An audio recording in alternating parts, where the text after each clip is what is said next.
Привет! В период пандемии и повсеместной работе на удаленке резко повысился спрос на недорогие веб-камеры. И пока Logitech задирает ценник на свою некогда самую бюджетную C270, которой по моим подсчетам стукнуло примерно лет 10, как она продается на рынке, мы с тобой посмотрим на новинку с краудфандинга Xiaomi. Бюджетную веб-камеру с разрешением 1080 пикселей, которая обошлась мне в 15 баксов. И кто знает, может статься так, что к концу ролика у меня в копилочке будет новый король бюджетных вебок. Ну а пока давай расскажу тебе про комплект поставки и внешний вид.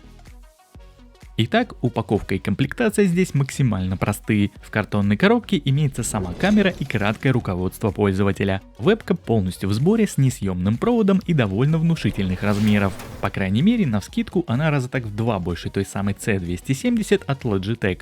Но тем не менее, если посмотреть на ее характеристики, то невольно понимаешь, что на данный момент на рынке не так уж и много аналогов за эти деньги.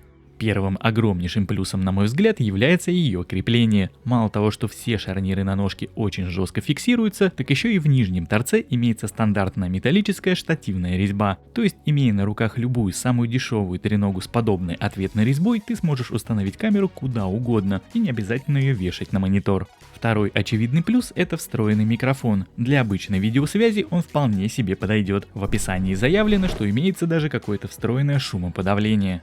Понятное дело, что стримы вести с таким микрофоном идея не очень, но вот для звонков по скайпу с родственниками сгодится точно. Третий неоспоримый плюс — это Full HD разрешение, 1080p и 30 кадров в секунду. За 15 баксов как-то даже не верится в его нормальную работу, но это мы проверим в тесте. Ну а непосредственно на бумаге в камере заявлены следующие характеристики. Объектив имеет угол обзора в 150 градусов и 2-мегапиксельный сенсор. Имеется встроенный автофокус и распознавание лиц. Заявлено даже улучшение качества отображения с бьюти-эффектом. Кабель здесь несъемный и имеет длину в 1,5 метра. Никаких драйверов либо дополнительного ПО в комплекте не идет. Камера подключается по принципу Plug and Play. Вставил USB в разъем ПК или ноутбука и можешь пользоваться. Вес устройства составляет примерно 100 грамм. Ну а теперь, после такого краткого знакомства, я предлагаю приступить к тесту.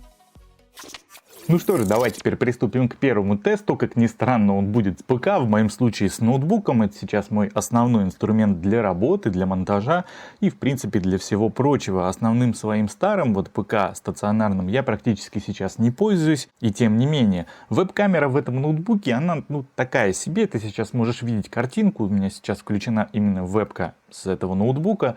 Здесь у нас разрешение 720p. Ну и очень-очень много шумов даже в принципе при достаточном освещении в данной комнате. Данную камеру я также подключил. Вот она у меня подцеплена и здесь стоит сбоку на треножке вот на моей такой. И смотрит вот с этого ракурса. Иногда мне в принципе нравится именно такой ракурс. Я не люблю всегда, чтобы камера мне шарашила в лоб. Работает, подключилась она по Plug and Play. Винда десятка накатила драйвера. Вообще ничего не нужно было устанавливать. Что-то танцевать, плясать с бубнами. Все хорошо. И, собственно, вот у нас веб-камера. Здесь сейчас в приложении винды камера. Можно это все вот видеть. Я сейчас ее поменяю. И вот так вот ракурс у меня поменялся. И сейчас видно, собственно, что происходит у меня в комнате. Сейчас я немножко ее отрегулирую вот таким образом. Вот так, при таком же освещении, при одинаковом освещении, вот так работает данная камера. В принципе, ну вот как-то так это, мне кажется, картинка намного четче. Она без такого вот зерна крупного. Давай для сравнения я еще раз покажу. Вот так вот работает камера в ноутбуке. И вот так работает вебка от, собственно, Xiaomi. Но мы сейчас запишем сэмпл. И, собственно, я его вставлю уже именно в том формате, в котором запишет эта камера. Итак, раз, два, три, четыре, пять. Это проверка камеры, собственно, от Xiaomi. Бюджетная веб-камера за 1300 рублей. Вот так она пишет, собственно, звук. Ты можешь сейчас послушать. Я его вставил именно на монтаже. Соответственно, сам я послушаю только когда эта запись будет завершена. Но, тем не менее, ты можешь уже сейчас оценить именно качество записи в 1080 пикселей, которую, собственно, выдает данная камера. Лично я вот посмотрел, сравнил с ноутбучной камерой. И, в принципе, мне нравится, как она создает вот эту картинку. То есть, она неплохо ее показывает. Понятно, что много может быть пересветов. У меня свет сейчас, светильник направлен на меня. Ну, давай я для примера вот так вот выключу. И вот так еще, подожди. Так. Вот теперь я выключил, собственно, весь свет, который у меня есть, и остался только свет от окна. И вот так вот ты можешь видеть, собственно, как снимает камера непосредственно вот в практически полном отсутствии света, кроме дневного. Здесь, кстати, загорелась небольшая вот эта вот лампочка, которая вот сигнализирует, что, видимо, она что-то подсвечивает, что-то подкручивает свет. Я так и не понял, для чего эта лампочка нужна, но тем не менее, по факту, вот как-то так. Так, ну и в качестве второго теста данной веб-камеры я решил подключить ее к Android TV боксу. Собственно, у меня здесь установлен Mikulka M9, вот он здесь под телеком лежит. И к нему по USB я просто подрубил эту камеру, она здесь включилась, можно видеть, что огонечек горит. И вот система Android TV, она поддерживает эти камеры без установки каких-то сторонних приложений. Тебе единственное, что нужно будет сделать, это скачать сайт Load Launcher, зайти в него. И вот здесь у нас появляется такая иконочка камера. Мы ее включаем.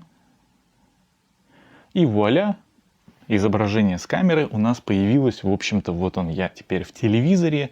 Можно сделать фото, можно заснять видео, можно зайти в настройки. Здесь у нас камера 16:9, 2,1 мегапикселя, формат HD 1080. Здесь можно, наверное, поменять. Можно поменять на 720, либо на SD качество. Но нам это не нужно, то есть мы будем писать по максимуму. Качество картинки, конечно, не очень, но и освещение у меня в комнате, скажем так, не очень хорошее. Но при всем при этом для видеоконференции, допустим, если вы хотите пообщаться с кем-то по телевизору, ну, как бы будущее уже наступило, в принципе, вот эта вот штука вполне себе годная, и можно ей пользоваться. Допустим, родителям ее поставить, к ТВ-боксу подключить и общаться с ними, допустим, вот так вот вы по смартфону будете звонить, а они вас будут видеть по телевизору. В общем, вот такой вот второй способ применения работы данной веб-камеры имеется. Мне, если честно, было просто интересно, как это работает с ТВ-боксом, и я, собственно, решил записать такой тест. Надеюсь, кому-то это будет полезным. Как-то так. Ну и подводя некий итог, что могу сказать. В целом, камера мне понравилась. Она определенно дает картинку лучше, чем встроенная в ноутбук вебка. При всем при этом мне не очень зашло наличие эффекта Fish Eye или так называемого рыбьего глаза. Но по всей видимости при 150 градусах обзора сделать ровную картинку за такую цену довольно сложно. Но тем не менее за 15 баксов, как по мне, аналог данной камеры на рынке найти будет непросто.